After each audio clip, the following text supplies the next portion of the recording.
ஆகணும். என் பொண்ணு ஏன் இவ்வளவு கஷ்டப்படணும்? கடவுளே, எப்படியாவது என் பொண்ணை காப்பாத்திடு.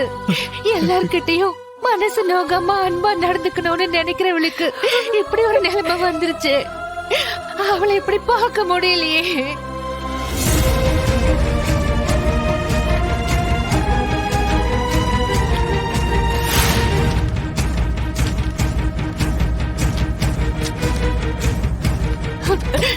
டாக்டர் அம்மா, மாயா எப்படி இருக்கா?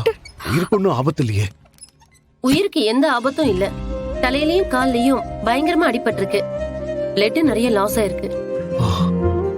இன்னும் கான்சியஸ் வரல. அவங்களுக்கு ஸ்கேன், எக்ஸ்ரே எல்லாம் எடுத்து பார்த்தோம். பிராக்சர் எதுவும் இல்ல. அவங்களுக்கு கால்ல அடிபட்டதுனால கால்ல வீக்கம் இருக்கு. தலையில அடிபட்டு இருந்தாலும் எந்த பிரச்சனையும் இல்ல. பழையபடி எழுந்து நடக்கிறதுக்கு எப்படியும் 1 மாசமாச்சும் ஆகும்.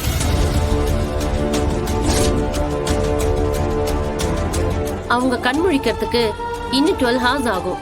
டாக்டர், பொண்ணு நல்லபடியா குணமாகி வரணும். எவ்வளவு பணம் செலவானாலும் பரவாயில்ல, அவளை நல்லபடியா காப்பாத்துங்க.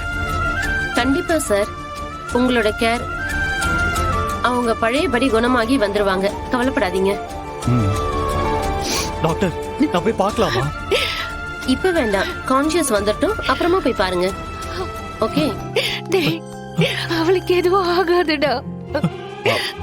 சினு, இது ஆக்சிடென்ட் தானா இல்ல? அப்படிதாங்க மாமா தோணுது. ஸ்ருதியை காப்பாத்த போய் தான் மாயா மேல கார் மோதிருச்சு. நான் இந்த கார்காரன் நிக்காம போயிருக்கானே, கார் நம்பரை நோட் பண்ணியா? ஆக்சிடென்ட் ஆனப்போ நாங்க இல்ல மாமா.